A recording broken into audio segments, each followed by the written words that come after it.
Check ले लेते हैं, जहां पर हम देख रहे हैं कि दबाव यहां पर बना हुआ है। लेवल्स के लिहाज से अगर हम देखें तो 22,850 के लेवल्स फिलहाल, और हम देख रहे हैं आधे % की कमजोरी निफ्टी में। बैंक निफ्टी भी आप देखिए ये 300 अंक के करीब कमजोरी के साथ 48,982 के लेवल्स फिलहाल दिखा रहा है।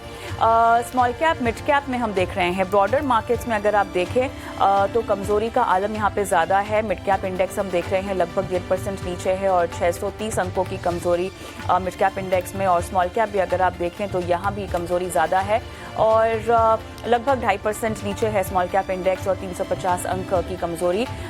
देखिए मेटल और ऑटो शेयरों पर यहाँ पर ब्रेक लगता हुआ हमें दिखाई दे रहा है। गिरावट यहाँ पे साफ तौर से बढ़ रही है। सरकारी बैंकों की बात करें, सुबह से इन तमाम काउंटर्स पे भी हम देख रहे हैं एक बिकवाली का रुझान है। हालांकि आईटी एक ऐसा पैक है जहां पर हम देख रहे हैं कि तेजी के साथ कारोबार आज हो रहा है। एक बार मार्केट ब्रेथ पे डाल लेते हैं नजर, जहां पर हम देख रहे हैं 358 एडवांसेस हैं और 2249 डिक्लाइंस हमें दिखाई दे रहे हैं। निफ्टी के टॉप काउंटर्स में क्लियरली आईटी पैक्स ऊपर हैं। टेक महिंद्रा 1% ऊपर है, विप्रो 1% ऊपर है, इन्फोसिस हम देख रहे हैं आधे % की तेजी के साथ। उसके अलावा कुछ हेल्थ के काउंटर्स में से अपोलो हॉस्पिटल आप देख सकते हैं कि तेजी में है। उसके अलावा HDFC बैंक और बजाज फिनसर्व हम देख रहे हैं। लेकिन अगर आप लूजर्स की ओर आएँ तो देखिए ट्रेंड फिलहाल टॉप लूजर बना हुआ इस घंटे निफ्टी का और लगभग 0.3% की कमजोरी यहाँ दिखाई दे रही है। BL में हम देख रहे हैं कि 2.5% से ज़्यादा की कमजोरी है। M&M 2% नीचे है। Tata Motors, IndusInd bank, UltraTech, Bajaj auto में हम देख रहे हैं 1.5% की कमजोरी के साथ कारोबार हो रहा है। तो क्लियरली बाजार काफ़ी दायरे में घूमता हुआ हमें दिखाई दे रहा है। लेकिन कमजोरी जो बहुत ज़्यादा है वो मेटल एक ऐसा सेक्टर है जहाँ पर हम देख रहे हैं गिरावट दिखाई दे रही है। हमारे साथ मिड डे मार्केट एक्शन के लिए रविंद्र हमारे सहयोगी जुड़ गए हैं। रविंद्र बताइए, रविंद्र के नाम के साथ अक्सर ये हो जाता है कि गलती से जाडेजा में जोड़ देती हूँ, लेकिन आज ऐसा नहीं होगा। Ravindra, mid day market action में आप बताइए, ब्रॉडर इंडेक्सेस में हम देख रहे हैं गिरावट है, लेकिन मेटल एक ऐसा पैक है जहां खरीदारी दिखाई दे रही है। जी, तो सबसे पहले हम शुरुआत करते हैं मार्केट से, जहां पर निफ्टी में जो है अच्छी खासी गिरावट देखने को मिल रही है और निफ्टी जो है 22,850 के मार्क में जो है ट्रेड कर रहा है और 0.5% डाउन है। वहीं अगर बात करें टॉप सेक्टोरल लूजर्स की, तो टॉप सेक्टोरल लूजर्स में जो पहला नाम आ रहा है निफ्टी मेटल, जिसमें 1% से ज़्यादा की गिरावट देखने को मिल रही है। और निफ्टी मेटल के जो टॉप 3 लूजर्स है वेल्सपन कॉर्प, जिसमें 4% से ज़्यादा की गिरावट देखने को मिल रही है। इसी के साथ साथ हिंदुस्तान कॉपर, हिंदुस्तान जिंक, तो ये 3 स्टॉक जो है निफ्टी मेटल के टॉप लूजर्स है। अगर बात करें टॉप सेक्टोरल गेनर्स की, तो यहाँ पे निफ्टी आईटी जो है एक लौता इंडेक्स है जो ऑलमोस्ट थोड़ा सा जो है हरे निशान पर ट्रेड कर रहा है। और उसके जो टॉप गेनर्स है LTI, माइंडट्री और Persistent System, Tech Mahindra. Persistent System और टेक महिंद्रा में जो है दोनों में ब्रोकरेज की बुलिश रिपोर्ट के चलते हुए दोनों स्टॉक्स में जो अच्छी खासी तेज़ी देखने को मिल रही है। पर्सिस्टेंट सिस्टम जो है 2% से ज़्यादा की तेज़ी देखने को मिल रही है। अगर बात करें स्टॉक स्पेसिफिक की, तो स्टॉक स्पेसिफिक में बात करें वॉल्यूम बजर्स की, यानी किन स्टॉक्स में ज़्यादा वॉल्यूम देखने को मिल रहा है, तो उस पर पहले जो पहला नाम है ABB इंडिया, जहां पर कंपनी ने जो Q4 के जो रिजल्ट अनाउंस किए तो काफ़ी स्ट्रॉन्ग थे, लेकिन जो कंपनी के जो कॉन में जो है मैनेजमेंट कॉशियस है, जिसके चलते डेज हाई से जो है 6% की गिरावट देखने को मिल रही है। इसी के साथ साथ ACC में भी जो है ब्रोकरेज की जो है डाउनग्रेड रिपोर्ट के चलते गिरावट देखने को मिल रही है। और AU स्मॉल फाइनेंस में भी जो है 3% के आसपास की गिरावट देखने को मिल रही है। आखिर में बात करें टॉप डिलीवरी वाले स्टॉक्स की, तो इसमें जो 3 नाम है Avenue Supermarts, Apollo hospital, ICICI bank, जहां पर एवेन्यू सुपरमार्ट्स में जो है 1% के आसपास की जो तेज़ी देखने को मिल रही है। रविंद्र, बहुत बहुत धन्यवाद आपका। मिड डे मार्केट एक्शंस की तमाम हाईलाइट बताई हैं और अब मार्केट एक्सपर्ट के साथ भी जुड़ते हैं और उनकी सलाह भी लेते हैं। SBI सिक्योरिटीज़ के सनी अग्रवाल मेरे साथ जुड़ गए हैं। सनी, हाय आफ्टरनून, स्वागत है आपका कॉर्पोरेट कनेक्शन में। और बाजार की चाल देखिए बहुत सीमित दायरे में घूम रही है। हल्की फुल्की निचले स्तरों से थोड़ा सुधार आया है, लेकिन उतना उल्लेखनीय नहीं है कि हम कह सके कि बाजार की चाल ही बदल गई है। बहरहाल अब बताइएगा, सपोर्ट क्या मांगेंगे आप बाजार के लिए? 22,800 निकल के आ रहा है निफ्टी के लिए।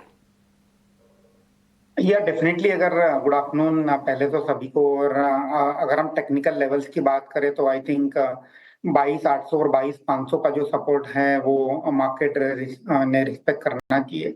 बट अगर हम इंडेक्स के अलावा अगर बात करें तो अगर आप देखेंगे मिड कैप स्मॉल कैप में बहुत ज्यादा हेवी सेलिंग पिछले 2 महीने से चल रही है। और मुझे लगता है कि कहीं कहीं पॉकेट में डेफिनेटली वैल्यूएशन जो है कुछ अट्रैक्टिव होते नजर आ रहे हैं। तो अगर हम रणनीति के तौर पे अगर बात करें कि फ्रेश कैपिटल अगर किसी को डिप्लॉय करना है, तो ऑब्वियसली ग्रेजुअली अगले 2 से 3 महीने में डिप्लॉय करने की राय रहेगी। स्पेशली ना quality mid cap names and large cap companies. अगर हम सेक्टर की बात करें तो प्रिडोमिनेंटली एनबीएफसीज, बैंक्स, होटल्स, ऐसे कुछ सेक्टर हैं जहां हमें लगता है कि वैल्यूएशन अट्रैक्टिव भी हो चुके हैं और एक ग्रोथ आउटलुक भी बेहतर रहेगा। Case in point Bajaj finance, PNB housing finance. अगर हम एनबीएफसीज की बात करते हैं, एबी कैपिटल, रिसेंटली हमने मिड कैप महारथी में भी डिस्कस किया था। अगर हम बैंक्स की बात करें तो एक्सिस बैंक हो गया, आईसीआईसीआई बैंक हो गया। हमें लगता है कि डिसेंट नतीजे दोनों बैंक्स ने रिपोर्ट किए थे और वैल्यूएशन भी रीजनेबल ही चल रहे हैं। ऑटो में आज अच्छा खासा सेल ऑफ है, तो अगर हम ऑटो की बात करें तो महिंद्रा एंड महिंद्रा, मारुति हमें मीडियम टू लॉन्ग टर्म के लिहाज से अच्छा लगता है। तो ऐसे कुछ चुनिंदा कंपनीज हैं जो ग्रेजुअली एक्यूमुलेट की जा सकती है।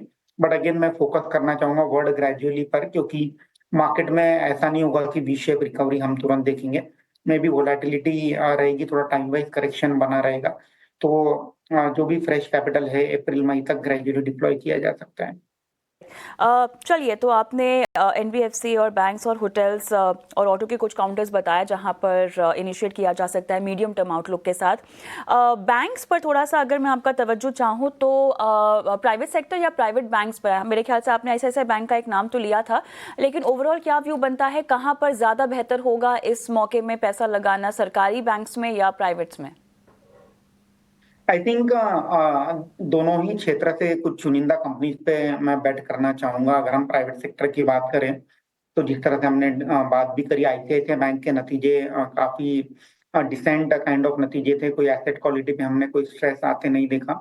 और अगर आप देखेंगे रिलेटिवली ये फॉल में थोड़ा सा आउट परफॉर्मर भी रहा है आईसीआईसीआई बैंक। तो आईसीआईसीआई बैंक इधर टॉप पिक अगर हम प्राइवेट बैंक की बात करें। एक्सिस बैंक के नतीजे हालांकि हालांकि मिले जुले रहे थे, बट मुझे लगता है कि वैल्यूएशन के लिहाज से एक्सिस बैंक में भी risk reward at a current juncture favourable लगता है। कोटक बैंक में हमने देखा था कि काफी समय के बाद एक ग्रोथ का जो आउटलुक है वो थोड़ा बेहतर होते नजर आया था। तो कोटक बैंक प्राइवेट सेक्टर से मैं चूज करना चाहूंगा। अगर हम मिडिल साइज प्राइवेट सेक्टर की बात करें तो मुझे लगता है कि करूर वैश्य बैंक ने काफी ठीक ठाक नतीजे पेश किए थे। और अगर हम पीएसयू बैंक्स की बात करते हैं तो मुझे लगता है कि banks like Indian Bank, Canara Bank and Bank of Baroda, again all the three banks are trading in the band of 0.8 to 1 time price to book valuation. तो वैल्यूएशन के लिहाज से भी रिस्क रिवॉर्ड थोड़ा फेवरेबल लगता है दोनों तीनों बैंकों में। बट जो बैंक्स एज अ सेक्टर है इसमें थोड़ा सा हॉराइजन लंबा रखना होगा, क्योंकि जब भी हम रेट कट की साइकिल देखते हैं तो ये हिस्टोरिकल प्रूव हुआ है कि जो नेट इंटरेस्ट मार्जिन है पहले 1 या 2 क्वार्टर में डीप होते नजर आएगा और उसके बाद फिर से एक्सपेंशन हम देखेंगे अगर हम मार्जिन की बात करते हैं। चलिए, तो थोड़ा सा अगर बैंकिंग एरिया में आपका रुझान है तो आपको लंबा नज़रिया रखने की यहाँ पर ज़रूरत है। इस सलाह के साथ यहाँ पे तमाम बैंकिंग काउंटर जो रेकमेंड किए। सनी, बहुत बहुत धन्यवाद। सनी, बहुत बहुत धन्यवाद आपका, आपने समय निकाला और तमाम सवालों के जवाब दिए और दर्शकों का मार्गदर्शन भी किया।